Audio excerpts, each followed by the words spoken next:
Ayan, Senator, napag-usapan po yung asawa. Sa isang nabasa ko pong interview ninyo, sabi niyo po, napakaligaya niyo pong mag-asawa. How long have you been married po? 40. Over 40 years. 40 years. Over Yes. 40 years. Wow! Hindi ko nakita itong aking asawa sa ngayon. Siguro ngayon, dahil may pagka-eccentric ang personality ko, pang-5 na siguro ang asawa ko, pang-6 na, nag-divorce na siguro ako, married over and over. Kung hindi Pero siya- magkasundo kami. Sabi niyo nga po, you were saying polar opposites. Yes, we are polar opposites dahil kung ano yung ginagawa ng isa, yung kaibahan ang ginagawa naman ng isa. So we are in a state of perpetual fascination with each other. Wow! That is what I wish for. Dahil magkaiba kami, halimbawa sa pagtulog lamang, I like to go to bed early and wake up very early, and my husband likes to go to bed very, very late and he wakes up very late. Things like those. Ay baliktad naman kami ni Kiko, ma'am. Ako naman po yung gusto ng late, siya yung Right. early. Because of Opo. your profession. That's true, but I also enjoy, I actually enjoy the Sharon, quiet. I'm at sorry, night. but I'm going to Yes, ma'am. interrupt you.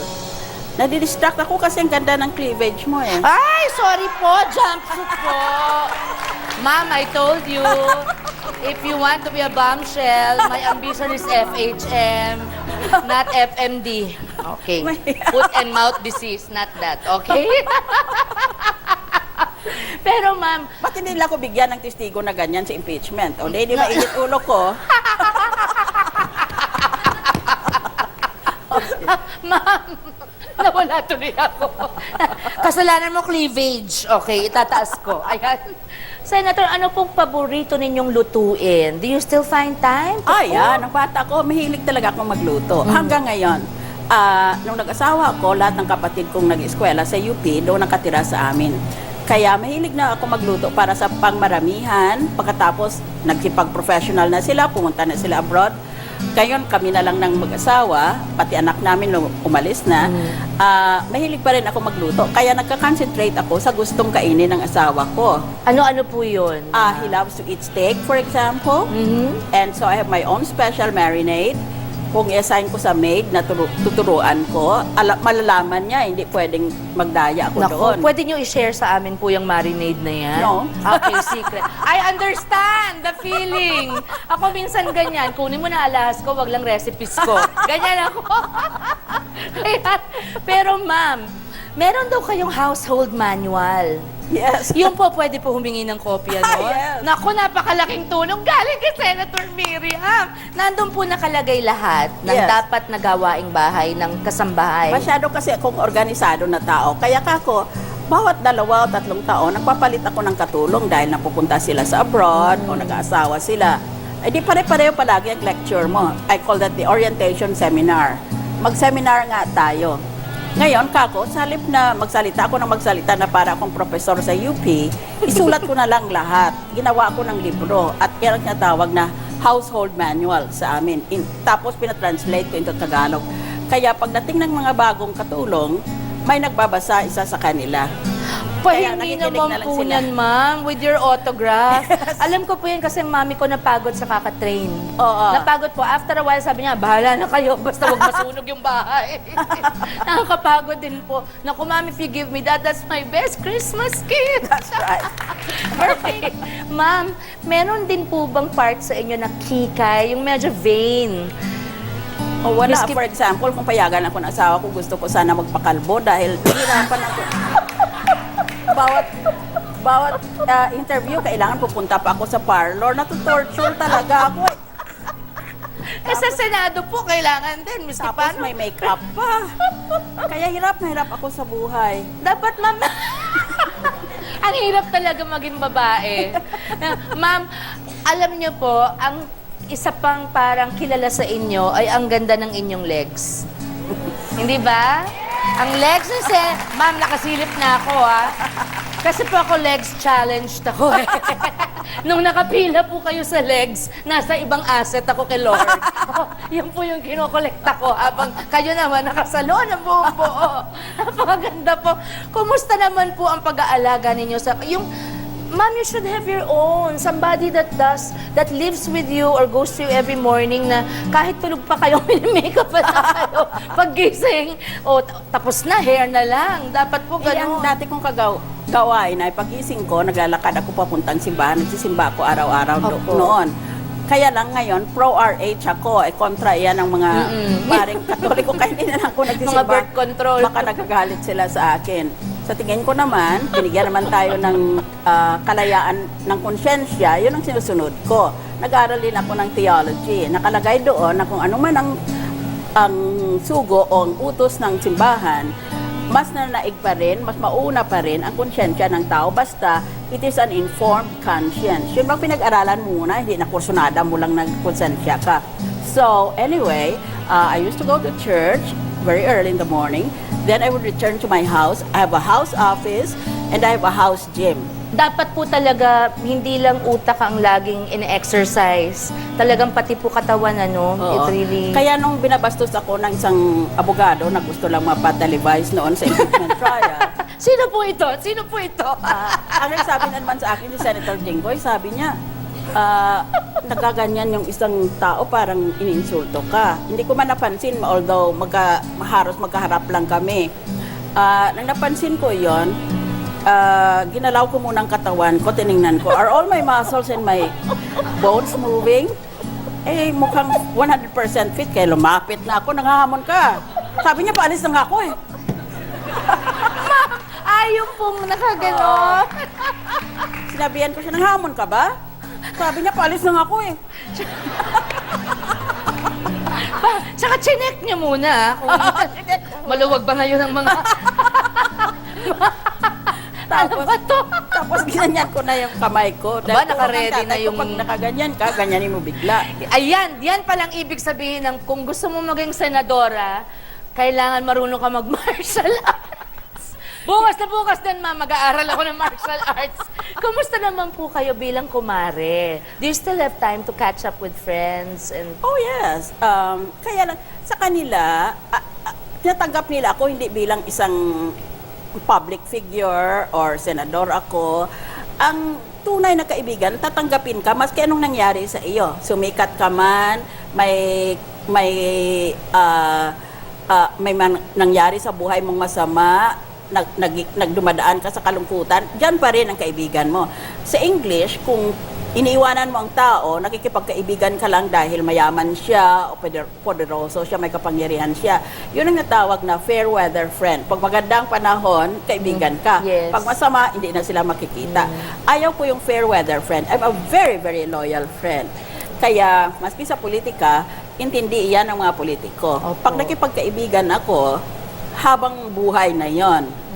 Kung may kasalanan ka at wala na akong maitulong bilang isang abogada, tangkapin natin ang parusa ng batas. Opo. Parang yun ang attitude ko. So, I still keep in touch with my old friends. Pero kung minsan taon ang dadaan, hindi ko man sila mababati, pero nakakaintindi sila pag nagkita na naman kami. parang kahapon lang kayo That's nagkasama. right. Yes. Ma'am, since we are so the same, we are both loyal friends. May I be your friend? Can I be your friend? Of course. Certainly. Don't worry, I'm very loyal and decent. Ma'am, paano po ang bonding ninyo? Pag kunyari you get to catch up with your old girlfriends, Mahal na mahal ko sila, pati yung old boyfriends ko.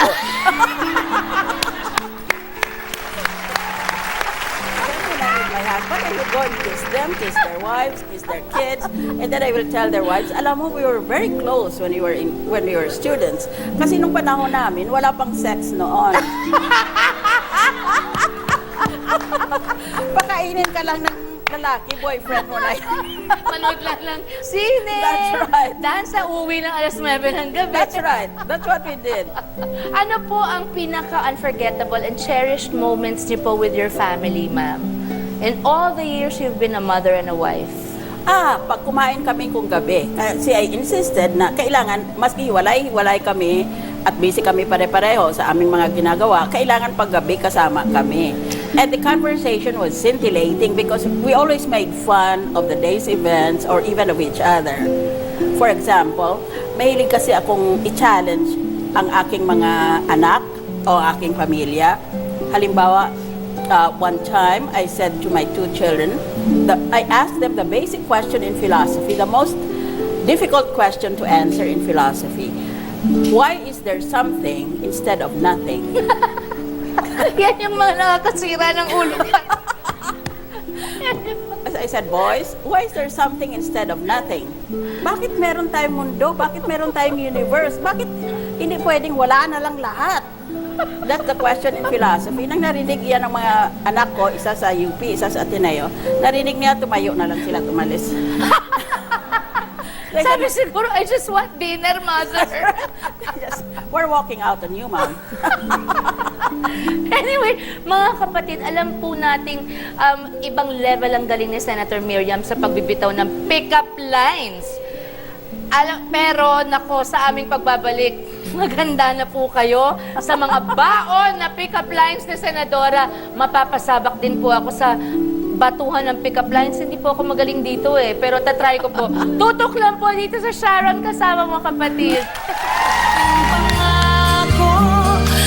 Sa mga hater, kay Sharon at Alam ang ni pamilya niya, ganito ang unang linya. Para kang summer. Bakit? Bakit? Dahil wala kang class. Sa humahanga sa kanyang katapangan, ako naman po, Senator, ang hihingi ng inyong words of wisdom para po sa aming mga manonood, lalo na po sa mga kababaihan na naghahanap ng tapang at lakas na baguhin ang takbo ng kanilang buhay. Sa Biblia, nakalagay, tinanong ng mga apostoles niya ang Panginoong Jesus, anong pinakamahalaga na batas na dapat sundin ng bawat tao? Sabi niya, una, mahalin mo ang Diyos ng buong kaluluwa mo, buong pag-isip mo, buong puso mo. Love God with all your heart and all your mind and all your soul. And the second is, love your neighbor as yourself. Doon natin makikita ang kahulugan ng buhay natin. Linagay pala tayo dito, hindi para sa yumaman tayo o makapangyarihan tayo o maganda tayo, kung hindi para makatulong tayo sa kapwa. Yun ang sinusubukan gawin ni Kumari Sharon. At yun ang dapat ninyo sundin sa bawat kabuhayan ninyo. Bawat landas ng bawat isa dito. Isipin mo, mayroon palang rason mo bakit linagay ako dito. Kailangan pala magtulong ako. Ngayon, kung hindi pa ako makapagtulong sa iba, tulungan ko muna ang sarili ko. Kaya all that you need is to believe in yourself. Maniwala ka. True. Lalo na yung mga bashers at haters, imbis na yan ang ginagawa ninyo, Bayaan mo love yung mga- thy neighbor. Bayaan mo yung mga naninira dahil talagang hindi pa wala yan. Sa theology, yun ang sinasabi na problem of evil. Walang sagot doon. Bakit ibang tao ganon? That's the problem of evil. Ngayon, huwag mo nang pansinin iyon. Basta meron tayong Panginoon na babantay sa atin lahat. Pati buhok mong nahuhulog, alam niya. Kaya ano pa kaya hala ang hindi kayo. niya alam? So, just take strength. Kumuha ka ng lakas ng loob mo, may Panginoon. Kaya dapat meron kang kausa sa labas ng sarili mo. Hindi lang yung sarili mong kapakanan ang iniisip mo. Kung hindi, gusto ko sana makatulong ako sa karamihan. Kaya ako, inaaway ko ang sa tingin ko mga kurap o kaya mambobola. Dahil sa tingin ko, dahil ako'y abogada, tinulungan ako makagraduate sa College of Law at maging abogada para maging boses ako ng mga inapi na hindi nila kaya magtanggol ng sarili. Kaya ganun din ang dapat gawin ng bawat tao, maniwala sa Panginoon, anuman ang idea natin ng Panginoon, at huwag tayong mag-away-away tungkol sa relihiyon. Dapat yan, nagmamahalan lang tayo, pero galit tayo sa mga problema ng katiwalian sa ating pamumuhay. We must be angry. We must engage in righteous indignation against evil in the world. And I see corruption as evil. Kaya, ang lahat ng kababaihan, dapat maniwala kang maganda ka. Bakit? Ano bang kagandahan? Siguro lang yan sa pagpanood mo, kaya maganda ka, sexy ka, may dunong ka naman, hindi ka naman gaga. Maski sino magsabi ng katiwalian, alam mo na hindi totoo yon. Believe ka sa sarili mo. Kaya gawin mo lang ang landas mo at sundin mo maski ano pang mangyari. Ma'am, isa na lang pong tanong. Ang problema po kasi talaga sa Pilipinas, kahirapan. Yes. Kaya sa mga nag-guest ko po dito, mga regular na tao, yan po ang lagi. Meron po akong mga nag-guest na gumagawa ng paraan na magkaroon ng hanap buhay. Yes. Yung po yung very admirable. Meron naman po talagang ang feeling nila ay wala silang pag-asa. Ang lagi ko pong sinasabi ay, there is totally no excuse for you not to move forward. Kumbaga, kung gugustuhin, may paraan, hindi ba? Ma'am, kung nasa inyo po lahat ng kapangyarihan ng Presidente, buong Senado, ng lower house, lahat po, at you had the power to cure poverty in the country, what would you tell our kababayans? If I had the power to alleviate poverty, Yes, ma'am. unang-una, importante ang edukasyon. Marunong ka man, kung hindi ka nakapag-eskwela, walang nagturo sa iyo, mahirapan ka. Kaya igalang natin ang ating mga public school teachers. Halimbawa, Yes, ma'am. malaking paghanga ko sa kanila. Dahil kami, nagaling lang kami sa mahirap. At malaking utang na loob ko sa mga public school teachers ko dahil tinuruan nila ako ng tama. At pangalawa, pagkatapos ng edukasyon, importante na if you don't succeed, try again. Kung hindi ka nagtagumpay, talagang kasama sa buhay iyan. If you have stumbled, pick yourself up and go on. Talagang ganun ang buhay. If you at first you don't succeed, try again. Magagampanan talaga natin yan. Sigurado kung aabot talaga, hantong talaga tayo sa malinis na palaktakbo ng ating gobyerno, hindi lang sa ngayon. Basta sa darating na panahon, abot din tayo doon basta meron tayong resolve. Kasi sinasabi na bawat tao sa loob ng dibdib niya, meron siya nung apoy ng Panginoon. We are carriers of the divine flame inside us. Kaya hanapin mo lang yan, nandyan yan sa loob mo. Pasiglain mo yan, kaya mo, maski ano. Ngayon magpasalamat ako. Opo, ma'am. Everybody has a gift.